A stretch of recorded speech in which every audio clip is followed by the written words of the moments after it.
entrevista Presidenciáveis chega ao segundo turno das eleições, conversando com as coordenações dos programas de governo dos candidatos. Nessa entrevista, vamos conversar com um dos coordenadores do programa de governo do candidato Fernando Haddad, Acácio Zuniga Leite. Ele é responsável pelas áreas de agricultura e meio ambiente.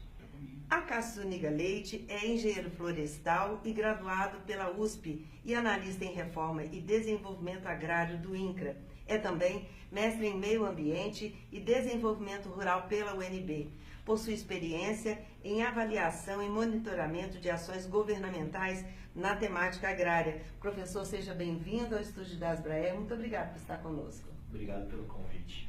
E está conosco também o professor Sérgio Paganini, aqui no estúdio da Asbraer. Professor, muito obrigado por estar conosco novamente. Sérgio Paganini é engenheiro agrônomo com pós-graduação na área de reforma agrária e agricultura familiar. Ele foi o responsável pela organização das metas para a terra estabelecidas pelas 27 EMATERES, que estão no documento que a Asbraer entregou a cada candidato a presidente da República no primeiro turno. Bom, então eu agradeço aos dois por estarem conosco. Eu começo com o senhor professor. Eu queria saber qual é o lugar da agricultura familiar no programa de governo do candidato Fernando Haddad. Obrigado pelo convite novamente. Agradecer em nome do candidato Fernando Haddad, que apreciou o documento da Asbraer e fez uma carta de agradecimento para todas as contribuições que a Asbraer fez, e dizer que no nosso projeto de desenvolvimento para o rural brasileiro, a agricultura familiar tem um papel preponderante.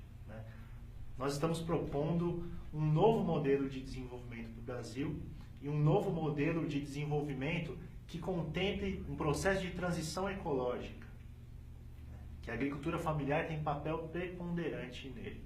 E Zuniga, aí a agricultura familiar tem experimentado uma dinâmica muito importante, ela é muito importante para a economia brasileira. Os estudos avaliam que hoje a agricultura familiar responde por pelo menos 25% do PIB da agropecuária. Como que vocês veem essa importância econômica e como vocês acham que a assistência técnica pode alavancar a agricultura familiar nesse processo? Primeiro de tudo, Paganini, a gente tem clareza que qualquer processo de transição de modelo de desenvolvimento, como a gente está propondo fazer, ela precisa de um catalisador. E na nossa opinião, esse catalisador é a assistência técnica. A gente não vai ter nenhum processo de transição se a gente não fortalecer o sistema brasileiro de assistência técnica e extensão rural. Por isso tem papel importante a ANATER, por isso tem papel importante a capacitação dos técnicos das empresas estaduais. E, bom, hoje a Asbraer, ela congrega órgãos estaduais em 27 estados e a gente sabe que tem uma multiplicidade de atores muito grande prestando esse serviço de assistência técnica. Hoje apenas os estados investem cerca de 2,8 bilhões anualmente no sistema de assistência técnica. Mas a gente sabe que ainda falta muito para essa assistência técnica atingir uma quantidade maior de agricultores. Como você vê o papel dos órgãos estaduais de assistência técnica nesse processo, nessa proposta que vocês estão fazendo dessa transição? Essa pergunta é muito importante, porque na nossa leitura tem dois elementos que são principais para retomar o processo de fortalecimento da assistência técnica estadual. O primeiro é a recriação do MDA. Então já está previsto, pactuado, o processo de recriação do MDA, abordando inclusive o que era o Ministério da Pesca. Então uma estrutura única que tivesse o que era o MDA antes e o que era o Ministério da Pesca. E segundo, fortalecer aquilo que já vem assim, já estava sendo trabalhado anteriormente, pelo meio do DATER, que é o incentivo à assistência técnica nos estados junto agora com a ANATER. Então, precisa reverter um pouco dessa lógica de financiamento que está ficando muito pesado para os governos estaduais e fica difícil da gente massificar um projeto de assistência técnica para o campo. Lembrando que boa parte da nossa pobreza brasileira está no meio rural. Então, a gente tem que ter um olhar muito muito específico para essa fração da agricultura familiar que está em situação de insegurança alimentar. Nós temos que ter um olhar específico para aqueles agricultores familiares que estão consolidados também, né? Então, a gente tem uma política de calibragem para esses diferentes públicos. Você tocou numa questão que é bem importante. Os governos estaduais já investem um volume de recursos significativos. Esse volume ele fica basicamente concentrado em pessoal. Agora, um dos problemas é justamente o aporte do governo federal, que seria o responsável por viabilizar as ações diretas no campo e que está tendo uma instabilidade muito grande nos últimos anos. Ou seja, os órgãos estaduais não têm um orçamento certo que será disponibilizado pelo governo federal e com isso não conseguem planejar suas ações para executar para ter um planejamento de médio e longo prazo e poder aplicar assistência técnica no campo. Como você vê esse processo para que os órgãos de assistência técnica, essa contribuição do governo federal com os governos estaduais possa auxiliar para que esse planejamento ocorra? Eu penso que a criação da Anater foi uma sinalização nesse sentido de garantir uma melhor estruturação do Sistema Nacional de ATER, né? Inclusive dessa pauta do financiamento, né? Penso que é importante a gente chegar numa parceria 50-50, né, com os governos estaduais e a partir da reestruturação do Ministério da Agricultura, do Ministério do Desenvolvimento Agrário, do próprio Ministério do Meio Ambiente, né, esses órgãos vão ser todos reestruturados, né, a partir desse projeto de transição ecológica para o meio rural, para o meio urbano, nós vamos conseguir dar esse input, né, e de dar segurança para os governos estaduais também do processo de financiamento do sistema de assistência técnica e extensão rural. Você toca nesse ponto do sistema, isso para a gente também é uma questão muito importante. São vários os atores prestando assistência técnica para os agricultores familiares. Mesmo assim, hoje, a assistência técnica está restrita a cerca de 20% dos agricultores no Brasil, segundo os dados do último censo. É um pouquinho inferior ainda a 20%. Como você vê, você falou um pouquinho de sistema, então a gente gostaria de te ouvir mais como você vê essa estruturação desse sistema e como isso pode contribuir para ampliar o atendimento de assistência técnica e extensão rural no Brasil. Primeiro, é importante a gente ver que tem uma estratificação muito forte desses públicos que recebem assistência técnica. Nosso público de sistema pobreza recebe, em média, 4% desse público recebe assistência técnica, né? Nosso público mais estruturado acaba recebendo um pouco mais de assistência técnica. Então, processo de organização do sistema, ao nosso ver, no nosso ponto de vista, teria que contemplar essas diferentes peculiaridades, né, as especificidades e a totalidade da agricultura familiar, reconhecendo povos e comunidades tradicionais, né, os diferentes sistemas de manejo e diferentes usos da terra. Professor, só uma pergunta. Existem recursos, né, na transversalidade, né, que a agricultura familiar ocupa, existem recursos espalhados em 14 ministérios, recursos para a agricultura familiar. Eu pergunto ao senhor, já que o senhor falou em recriação do meio ambiente, dos ministérios, do MDA e agricultura em separado, esses recursos, eles seriam retomados pela via de um fundo, alguma coisa nesse sentido, ou permaneceriam assim em cada ministério?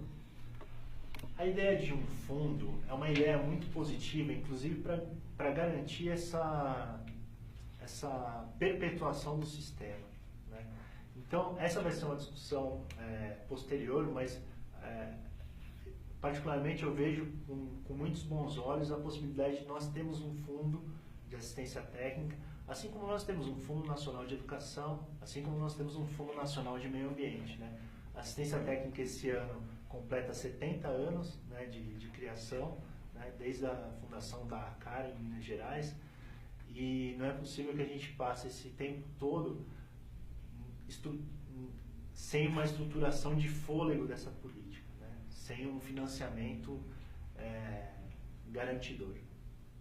Você tocou num ponto aí que acho que era importante retomar para o nosso público acompanhar, que há uma segmentação do público que recebe a TER, né? Nós temos um grande contingente dos agricultores familiares, mais de 2 milhões de estabelecimentos que precisariam realmente de uma TER voltada para a inclusão produtiva. Mas também tem segmentos muito produtivos da agricultura familiar. A gente sabe que a agricultura familiar é muito importante, por exemplo, nas cadeias de produção animal, ela é muito importante nos produtos que agregam mais valor. Por exemplo, a nossa agricultura familiar hoje responde por 40% da produção do café no Brasil, e o Brasil é o maior produtor de café mundial. Então nós não estamos falando de nicho, nós estamos falando de uma agricultura familiar que tem um potencial muito grande para o seu desenvolvimento econômico. Como é que você vê essa questão da ATER atuando nesse sentido de estimular essas dinâmicas positivas da agricultura familiar? Vejo com muito bons olhos. Particularmente, eu contribuí na execução do projeto que o INCRA tocou durante muitos anos, que era a estruturação da cadeia de arroz orgânico no Rio Grande do Sul. Hoje, os assentamentos de reforma agrária produzem 80% do arroz orgânico no Brasil, e foi por causa desse esforço inicial, né? E vejo com muito bons olhos. Acho que nós temos um grande potencial de avançar na agroindustrialização da nossa produção. Um sistema simples de agroindústria, nada muito complexo, né? Pequenas obras, pequenos beneficiamentos, né? Lavagem de fruta, embalagem, pequenas packing houses, né? Para isso a gente precisaria trabalhar algumas mudanças no sistema de inspeção sanitária, mas são mudanças que, ao nosso ver, não têm implicação no debate da segurança alimentar e trazem grandes benefícios para a agricultura familiar e para o desenvolvimento nacional, porque é um dinheiro que é gerado localmente, né, e tem potencial de ficar no local e desenvolver aquele território.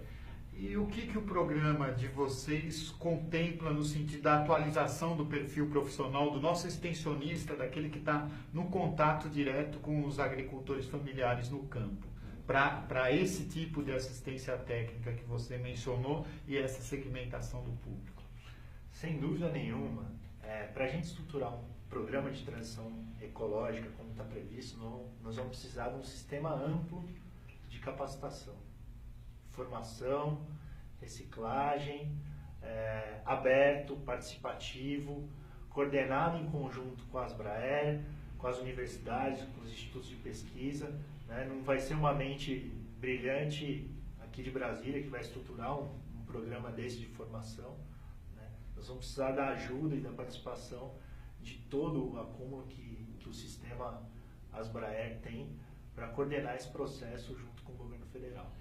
A gente sabe também que é fundamental, o agricultor ele melhora o desempenho produtivo dele, a renda, na medida que ele tem mais acesso à inovação, né? Eu queria saber também como é que vocês estão pensando esse sistema de inovação para o pequeno, que às vezes uma inovação para o pequeno não é você desenvolver um grande aparato de biotecnologia ou chegar com a última novidade, mas é você fazer com que ele tenha acesso a coisas que já existem e ele consiga aplicar na prática, no dia a dia, na atividade cotidiana dele. Como é que vocês veem esse processo de fazer chegar a inovação para esse agricultor familiar para poder alavancar a produção que ele tem?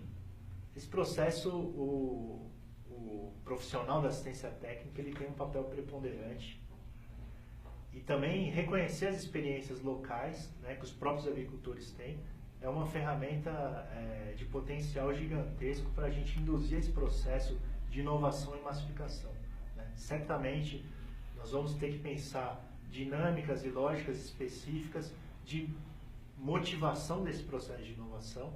A agroecologia é uma coisa que nos movimenta muito, né? E traz muito esse debate da inovação, do reconhecimento dos potenciais locais. Penso que isso vai nos ajudar muito a estruturar esse processo na agricultura familiar brasileira. Professor, eu queria fazer uma pergunta que ela é de extrema importância para a agricultura familiar, não, para o país inteiro, né? Para qualquer política que se estabeleça hoje, que se chama segurança hídrica. A segurança hídrica, ela está ligada profundamente às atividades, às ações, tanto da agricultura familiar como da ATER, né? Os nossos extensionistas é que estabelecem, estimulam muito esses projetos, né, professor? Eu queria saber como é que vai ser feito isso. Primeiro, Cristina, não existe produção agrícola se a gente não tiver água, se a gente não tiver terra e se a gente não tiver trabalho. Né? O Brasil e a agricultura familiar, hoje nós estamos falando de cerca de 4 milhões de famílias identificadas no censo agropecuário, mas eu particularmente aposto que a gente tem muitas outras famílias que o censo não consegue detectar. Né? O Frei Sérgio Gorgen fala em 7 milhões de camponeses no Brasil. Né? Muitas vezes com pouca terra, terra insuficiente para produzir, que gera uma insegurança alimentar e também uma insegurança hídrica. Né? Então, nosso programa ele tem uma modulação de acesso à terra, está muito específico no nosso programa, e aborda também o debate da segurança agrícola, da segurança hídrica. Né? O programa 1 milhão de cisternas foi uma grande experiência gestada no governo Lula e que precisa ser aprofundada, não só para o semiárido da região Nordeste, mas também para outras regiões brasileiras que sofrem com a seca, como o sul do Rio Grande do Sul e tantas outras. Uma outra questão que para nós do sistema de assistência técnica é muito cara, é muito preciosa, diz respeito a uma melhor integração, uma maior sinergia com a pesquisa. Né? Vocês têm propostas que permitam, que vocês entendem que vão mostrar caminhos para a gente ter uma maior integração entre pesquisa e extensão? Acredito que tem 2 atores que são muito importantes nesse processo de integração. São os de pesquisa tradicional, né, a Embrapa e as universidades, e outros que são tradicionalmente de extensão, né, as EMATERs. Em alguns casos, nós temos essas empresas integradas, né, como é o caso da EPAGRE de Santa Catarina, e penso que o governo federal deve incentivar pesadamente essa integração, não só de maneira apartada, né, mas fortalecendo a Embrapa, né, fortalecendo o sistema de pesquisa agropecuária brasileiro, colocando as universidades e os institutos federais que estão interiorizados já no Brasil, e no caso do candidato Haddad ganhar as eleições, eles vão ser ampliados. Então penso que é importante manter essa integração muito forte entre os institutos federais que estão inseridos nos locais onde a agricultura familiar está. Os institutos federais estão muito interiorizados no Brasil, né? As Embrapas, com as suas especificidades, né?